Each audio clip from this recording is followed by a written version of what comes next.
les Beaux-Arts à Avignon, à Nantes et en Angleterre. J'ai été diplômée en 2004. Et depuis, j'ai fait mon travail d'artiste en France, un peu à l'étranger. Alors, c'est pas vraiment une exposition, en fait, c'est que la résidence, elle s'étale sur plein de mois. Je crois que les gens, ils savent pas vraiment qu'il y a une résidence, donc il faut faire un peu quelque chose de... C'est plutôt de l'ordre de la médiation. Donc, comment parler des artistes dans la résidence sans être trop pédagogique, un peu pénible, là. Je ne connais pas du tout l'univers de l'université. Je viens des Beaux-Arts et là, arrivé à l'université, ça pose des questions en fait, vraiment. Le monde qu'il y a, j'ai rencontré pas mal d'enseignants-chercheurs, des étudiants, des techniciens, des gens de l'administration.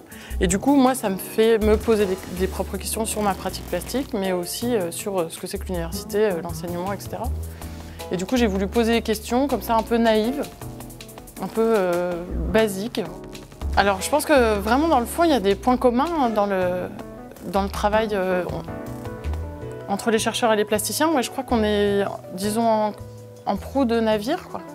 On avance un peu, justement, avec les questions, c'est-à-dire pas avec les réponses, quoi.